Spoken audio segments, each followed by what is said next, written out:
Alrighty everyone, hello, and today we are talking about the concept of the sacred flame.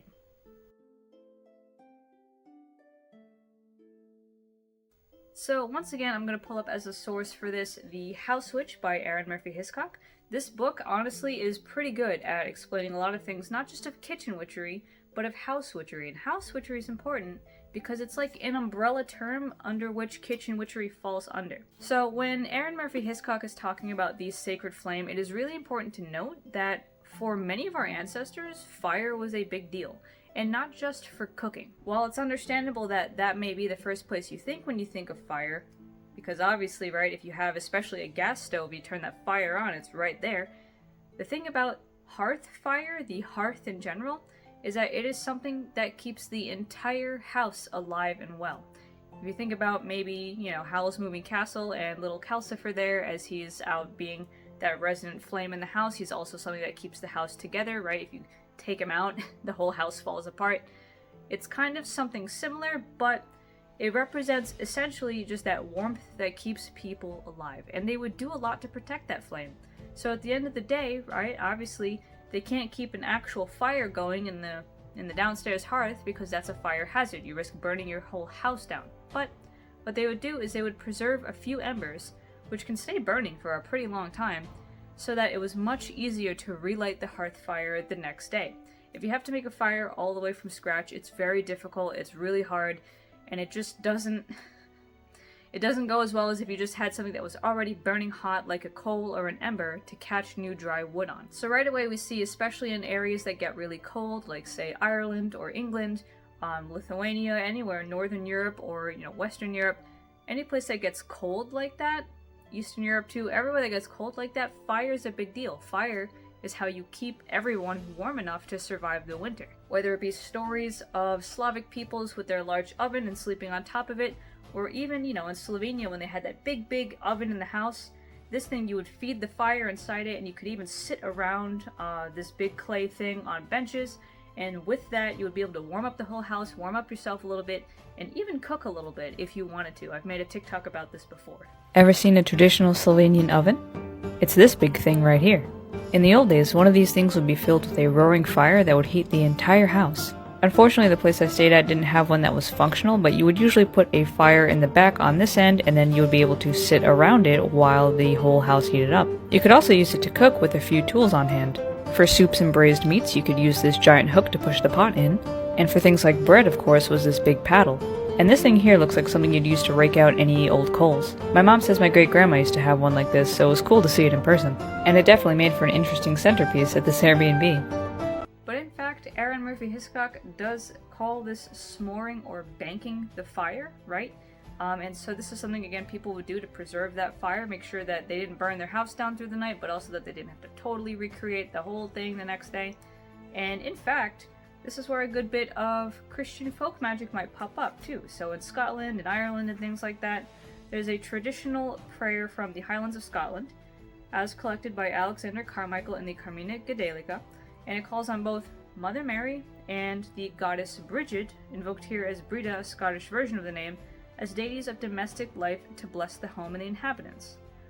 So this prayer that Arin has in her book, it goes like this: I will s'more the hearth as Mary would s'more, the encompassment of Brida and Mary, on the fire and on the floor, and on the household all. Who is on the lawn without? Fairest Mary and her son, the mouth of God ordained, the angel of God spoke. Angels of promise watching the hearth till white day comes to the fire. So that prayer is something that is, again, that's s'moring, right? Something that is preserving that fire, to build up that wall of ash and stone to keep that ember alive. So very quickly, because of the importance of fire, we understand that it was very, very important to people spiritually later as well.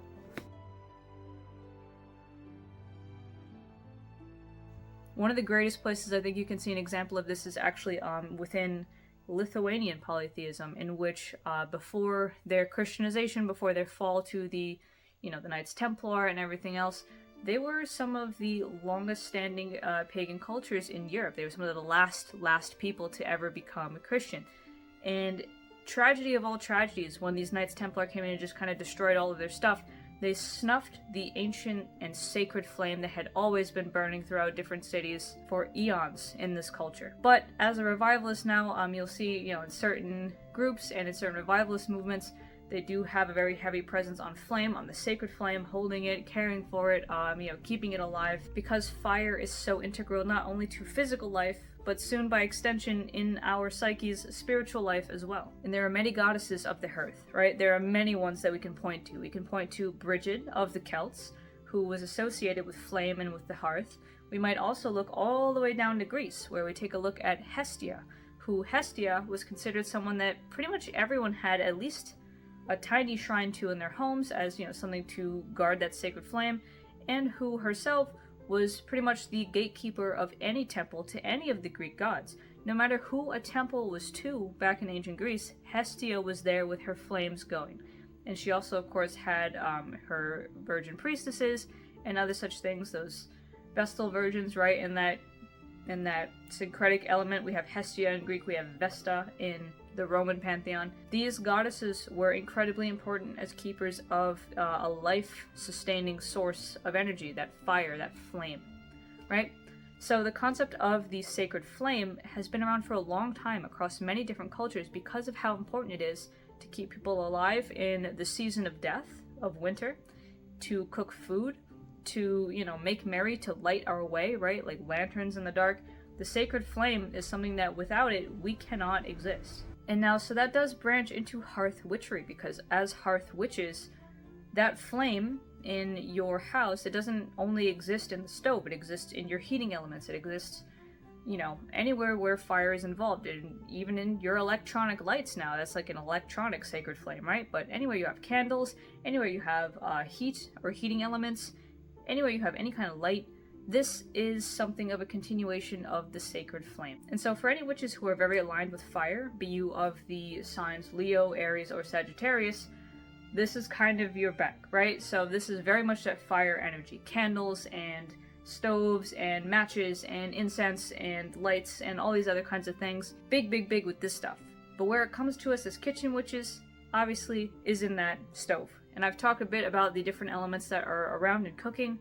Fire is the most important because you can have water, you can have cold soups and things like that, you can have drinks that don't use any cooking, but any other kind of food that isn't like a salad that doesn't have any proteins on it, yeah, you're gonna need to put some fire into it. And so just by virtue of having that pot on that heating element, you are inviting that energy of the sacred flame into your house, that life-sustaining, brightening, path enlightening force. And depending on your personal religious preferences, you may find yourself connecting to a goddess of the hearth and making something of a small shrine to them in your house. If you are a Christian witch, of course, you can, just as we saw with that Scottish prayer, be calling on Mary and her son. If you are someone of a more pagan bend, you might likewise call on Brigid or Hestia or any of the other many, many, many gods and goddesses that had to do with the home and the hearth. It's easy to get wrapped up in the food as a kitchen witch and just have a lot of fun making a bunch of delicious recipes, which is always a blast. But it is important to remember that in the home and in the kitchen, this is where life-sustaining thing happens. And so the way of a hearth and a house witch and a kitchen witch deals around that sustenance, both physically and spiritually. There's a lot to be said for the ways in which this life-sustaining energy can be taken away by an adept witch as well. But the point is, the sacred flame is something that is integral to the human experience. It's something that has always been there and that we have always looked to understand a source of light, a source of heat, a source of transfiguration and transmutation, right? With the way that we can take raw ingredients and turn them into delicious and nutritious cooked foods. It is something of a purifying element, whether you look to any of the cultures that have fire as a purifier, or whether you look to, say, even the Bible, in which oftentimes, to make things kosher, they need to be burned as per Jewish law. In Christian law, that lake of fire everyone's afraid of so much is in fact the end goal for pretty much anybody, so that we might be purified and reborn, who, Jesus himself baptizes in fire, right? So fire itself, it's a purifying thing, a sustaining thing, a transfigurative thing, and an illuminating thing. And that's why that sacred flame is so important. So, if you look into any of your own ancestry, you may find many connections there and many folkloric connections around candles, flame, the stove, the hearth, all of it. And I definitely implore you to look into it. and to incorporate it into your own kitchen. With all that said, I will see you guys next time for some more discussion. See ya! By the way, if you want to see these videos 2 weeks earlier, consider subscribing to my Patreon, where you not only get all these videos, but also recipe cards, specific deity profiles, and lots of other interesting things to look at. Video tiers start at $10 a month, so definitely consider checking it out.